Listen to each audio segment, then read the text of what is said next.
You're listening to the Educate, Enable and Empower Show, a podcast from the Scottish Women's Development Forum, in which we sit down with inspiring women and others to listen to their stories, life lessons and perspectives. My name is Jenni Stuart, and I'm chair of the Scottish Women's Development Forum. In this podcast, Joanne McEwan and I sit down with Jess Panesar, a service centre advisor currently working within Contact Command and Control Division. Jess is part of the Sikh Police Association and a member of the Women of Colour in Policing subcommittee, part of the SWDF. Established in 2023, the subcommittee seeks to collaborate with internal and external partners, diversity staff associations and allies to explore the complex space of intersectionality and to enhance the visibility, voice, representation and experience of women of colour in policing. We are delighted to be joined by Jess Panesar, who is our guest. She's going to talk to us, tell us a little bit about her career in policing and give us her perspective on being a woman of colour in Police Scotland. So welcome, Jess. It's really good to have you here. And tell me about your career journey so far. You've had a number of different roles before you came to policing, but currently you work in the service centre. That's right. I've been a service advisor for 5.5 years.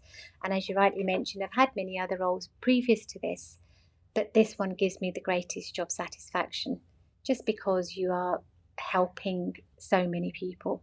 Well, Jess, I work alongside you in Contact Command and Control in a very different role, but I know that intense pressure that service centre advisors are under.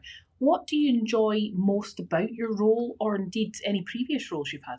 So the previous roles I've had have never been in supporting, helping people. It's been admin roles, or there have been customer service type roles, worked in a lot of training before. But in this role, people are calling you because they need your help. And there's no greater satisfaction than ending a call where somebody has said, "Thank you, you've made a difference to my life." Yeah. And that seems to be something that really warms you in terms of that being able to help people in their moment of kind of greatest need.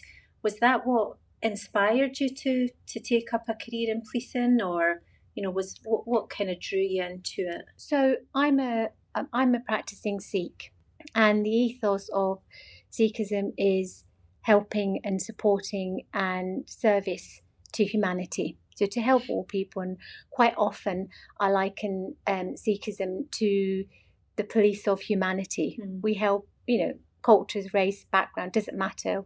We are there to help and support people. So that ethos has been with me throughout my whole life, from my parents' journeys to my brothers, my sisters, the wider community. We have free, we call it langar, but we have free food for people. There's a lot of things that we do that sort of match what policing does. Yeah. So I didn't realise that I could actually have a role in policing and not maybe, sort of, apart from just being a police officer, to actually help and support people. So when this job role came up, I thought, this is something that I could do. And obviously I'm a mother, so the role of a police officer wasn't at the time going to be right for me, but this was something I could do part-time, but also do something that was helping the community, helping people around us, but also giving me something back as well. So it seems to have a really close alignment to your values. Yes. and what's important to you. Absolutely. And it's interesting that you spoke about some different aspects of your life there. So you're practicing Sikh, you're a mother, and the different elements that they bring in terms of your sense of value, but your sense of responsibility as well. So you and I, both part of the Women of Colour in Policing subcommittee, and that's something that we've really tried to explore, isn't it? What does it mean when you have these different influences, in our case being women of colour, and what that means for us in life and in work?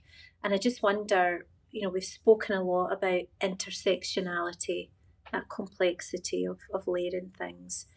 What does that mean to you, as you say, as a mother, as a woman, as a Sikh and as somebody who works in the police? It brings a lot to the role because, as you rightly say, intersectionality, you're not, a lot of people seem to think you're a woman of colour, or you're a woman. Yeah. And some people say you have, culturally you're different, your race is different, your sexuality is different. Yeah. But when you bring those all together, they bring a lot of challenges to your life, but also on the other side, a huge awareness of those around you and what other people are struggling with in life. And I think this role has meant that I can bring all those aspects, all those different types of things I've experienced in my life to the role, and in order to help those people that I'm serving, because you'll get people from completely different backgrounds. And when you've had experience of those issues in your life, and you've got cultural differences, and you understand different ways that people work and the way people talk and the way their background is, it means you can give them just that slight edge, that slight change to the way you would deal with something. And I think that being a woman of colour means that I can bring that to my job and make that difference. And not to say that other service advisors can't do that role, but because I have the background in different various, in my culture and so forth, it means that when I'm speaking to somebody and they happen to be somebody or a female, domestic issues, or it's somebody who from an Asian background, you have a bit more of an understanding to what they might be going through and be able to change the way you respond to what their needs are. It's that value of diversity, which must be a real benefit in the C3 environment. It absolutely is, and you're talking about those layers as well. When we talk about intersectionality, I think sometimes people forget that there is so much more to you just being a woman. It's interesting for me, I as an ally, what could someone like me do better as an ally to help support women of colour? I think it's learning, it's understanding, training. When we come through training, it's all around policing in general, but there's never anything in the training to look at how you can help people of different communities. So I think it needs to just be tweaked sometimes. There's not many service advisors, there's very few service advisors of any ethnic background, and I don't mind people asking me questions. But I think quite often people feel that they want to be politically correct and therefore don't want to ask you a question, or they don't want to find out where you're from, or they feel like they might be a little bit racist if they ask you. But you're not. You're saying to them, "Look, speak to me. Ask me. If you're not sure about a particular call, you're not sure if I'm belong to that kind of background, then ask me." I'm quite happy. Good intentions, isn't it? It's the intentions. You have good intentions. You have the good intention to ask me a question. I don't mind, but it's about learning. It's about understanding and communicating. And I think that's what we're at the moment, I think, is a little bit lacking, and that we could probably improve on. Yes, there's openness, I think, to having conversations. I think you're right. I've felt that sometimes there can be fear. People can fear having the conversations because they don't know what is the right thing to say, how do I say it, and I do wonder, so Serene Livingston's statement about institutional discrimination, I think that really threw up a lot of conversation, didn't it, about what does that mean for us as an organisation, what does it mean for us as individuals. And I know for me, it threw up a lot of thoughts in my mind, and I just wondered how you felt. What were your thoughts when that came out? When that statement came out, my first thought was, but of course it is. And the reason I said to myself that that's the case was because I've worked, as I've mentioned earlier, in a few different environments, for quite a few different jobs. I've lived up in Scotland half of my life and half of it in England. And in England, I think because it was so multicultural, you didn't really have a lot of these issues at the surface. Whereas when I came up here, I experienced a lot of these issues in different organisations that I worked in. So to me, initially I thought Police Scotland, it's police, they're perfect. Everything's done well, everybody's great. And then when you're in the role, you see that it's, everybody's the same. Everybody's got their thinking is no different to anybody else's in certain aspects. And although myself, I haven't experienced anything at all like that within my role or with the people around me, my colleagues, I've not experienced it. I know that a lot of my colleagues of colour have experienced a lot of issues. So my first thought was, yes, of course it is. And then I was having a discussion with a few colleagues about what he had said. And actually, he then, I think, later on clarified why he said what he did. And that made sense. Yeah. Because a lot of organisations are misogynistic. A lot of, organisations have racism.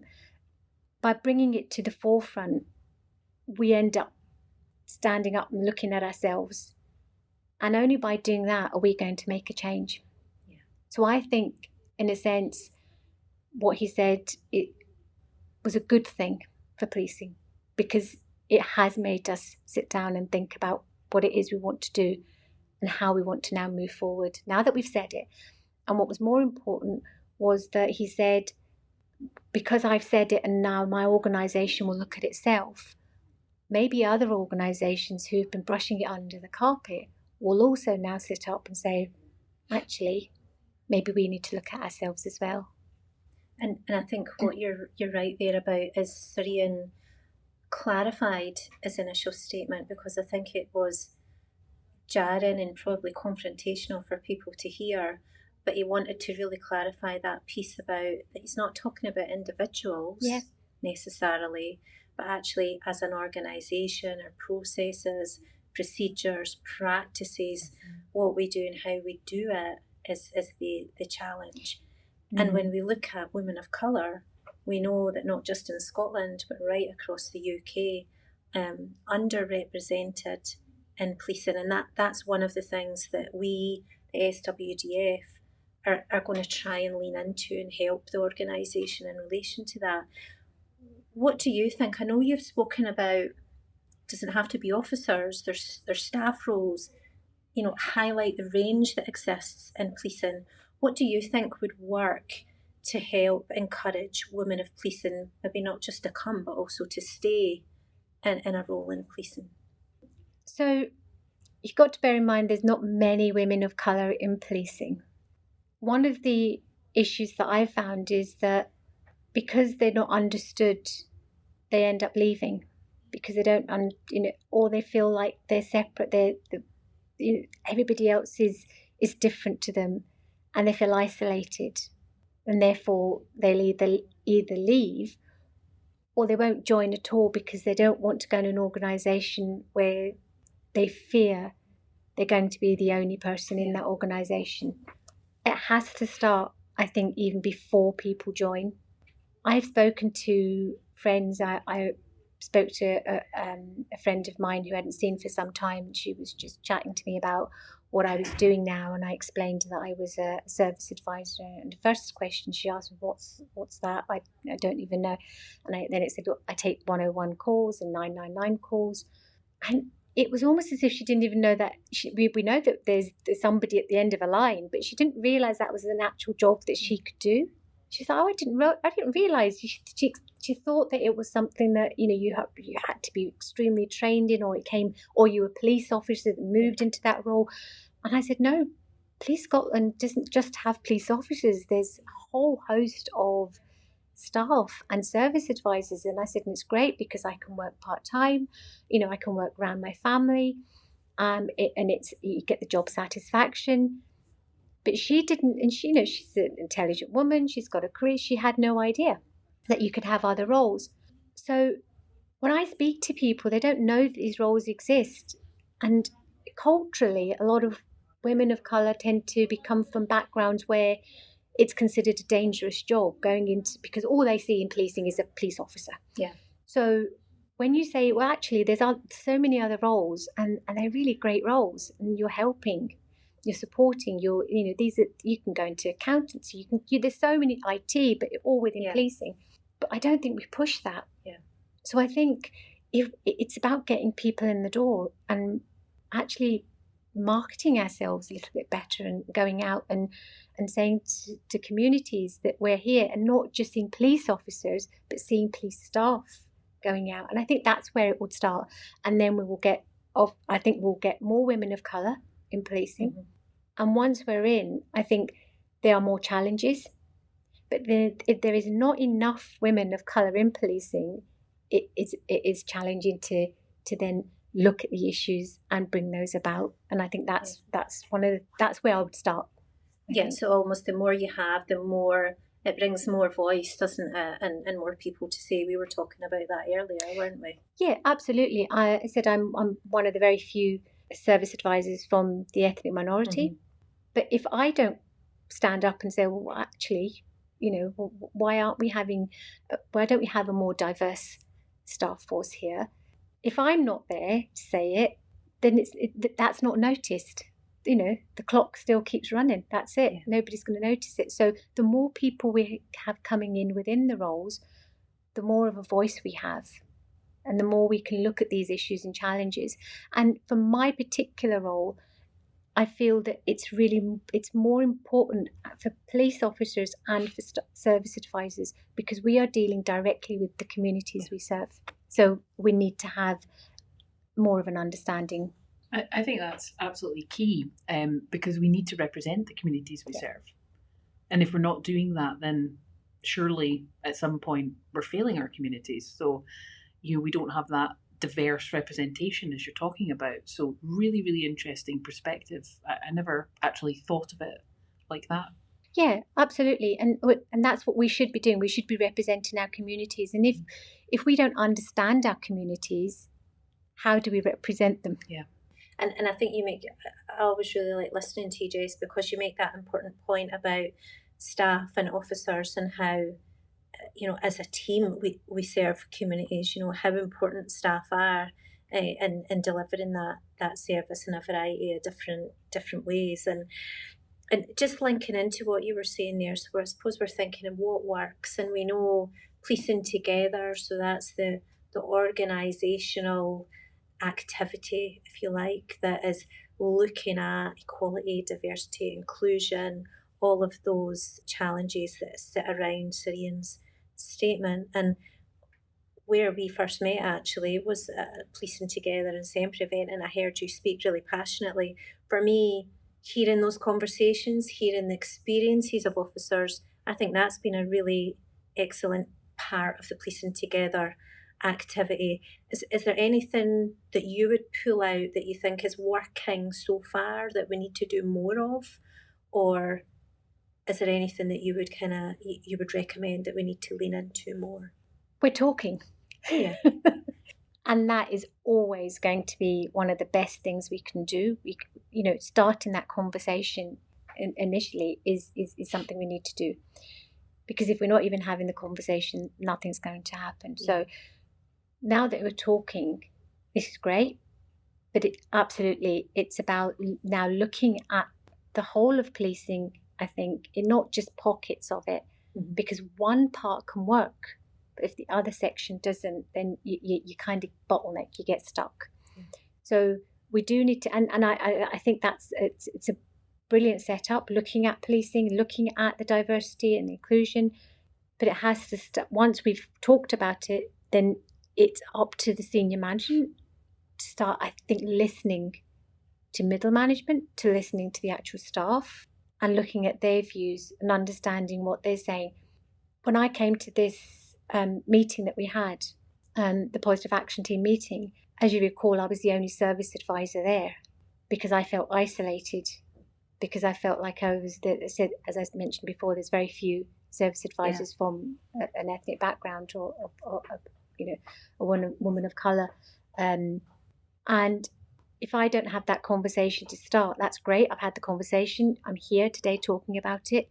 But now the management needs to look at how we're going to move this forward. I don't have those answers.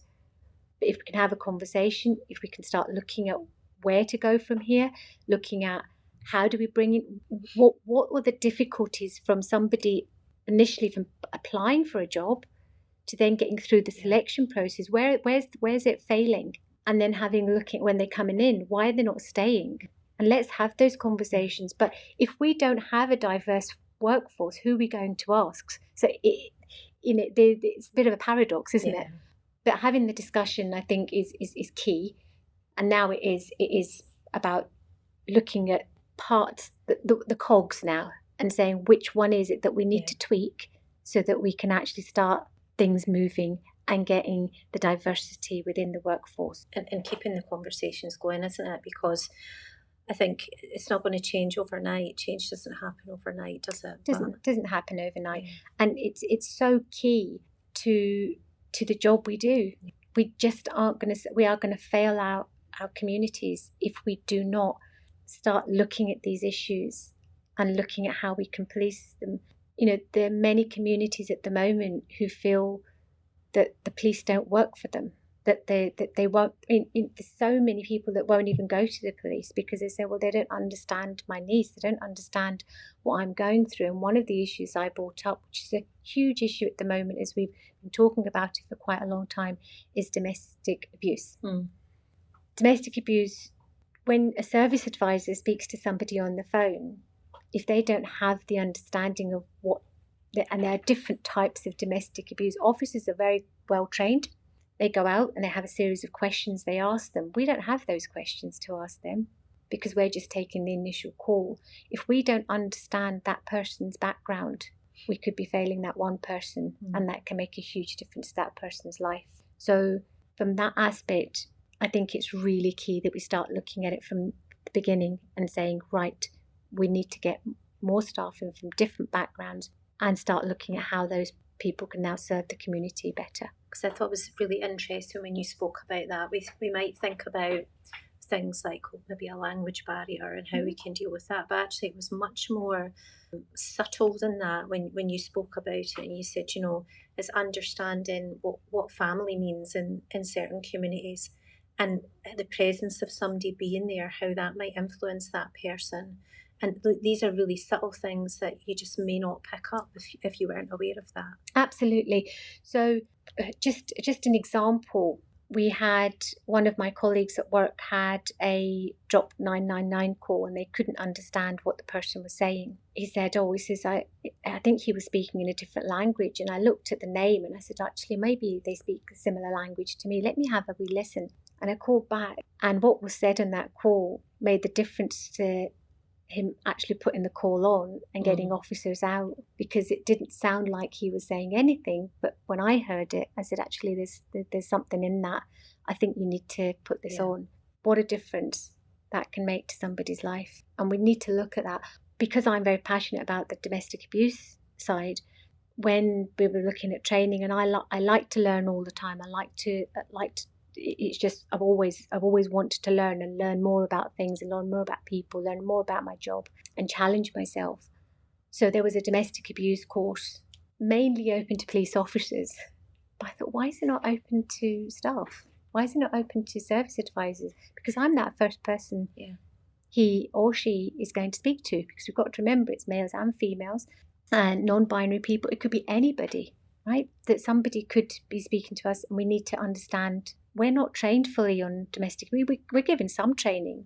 So I went on the course and I became a domestic abuse champion, so that at least on the floor of the service centre, there's somebody there that's got a little bit more knowledge and that can support other service advisors who maybe don't have an understanding of domestic abuse from maybe any background, but just that, I said, it's just sometimes those little words that somebody says that makes a difference. The concern, and noticing that, and you're passionate about your role. You started off by saying it's the most job satisfaction you've ever had, which is quite an accolade, to be fair, and it comes across. But what would you say to a woman of colour, or a woman, or anyone really who was thinking about a career in the police? What would be your words of wisdom for them?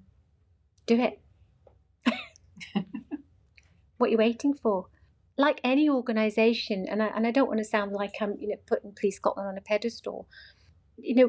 we always talk about the challenges, the issues, the problems, but there is so much good in Police Scotland as well, and we don't tend to talk about that. We don't talk about the positive things that are going on. This being one of them. There's so many positive things that are going on, and that's why when I speak to somebody about policing and my role, I am very passionate, because I don't think people understand sometimes what a difference it can make to them and to others. And many job roles don't have that. Yeah. In policing, you are actually making a difference in a lot of people's lives. It's not just about having an income, because most people can be in different jobs and have a lovely income, but if you don't enjoy the job. And secondly, the people I work with are fantastic. I have a really good network of colleagues and friends who we're all wanting to do the same thing. We're all passionate about the role we do. I'm not saying that everybody has issues. There are issues. But anybody who wants to join policing, you don't just have to be a police officer. You can take other roles and work around the organisation, just like any other organisation. But you're working with an organisation that's end goal is to help society, help communities. And I don't think there's anything better than that. I really beat that. It matters. It matters. Does. You're right. It matters. And you know what? I think what always comes across with you when you speak and when we've spoken is how you can just bring your whole self to it as well. Your values, your lived experience, what really matters to you as a person. And it's really great to hear the passion that you've got for your role as a service advisor, and really grateful that you've taken the time to come and speak to us today, Jess. Really appreciate it. Thank you so much. Thank you for having me. Thank you. If you're interested in a career in policing, please visit the Police Scotland website at scotland.police.uk. And if you'd like to find out more about the Scottish Women's Development Forum, well, you can check out our website, which is scottishwdf.com.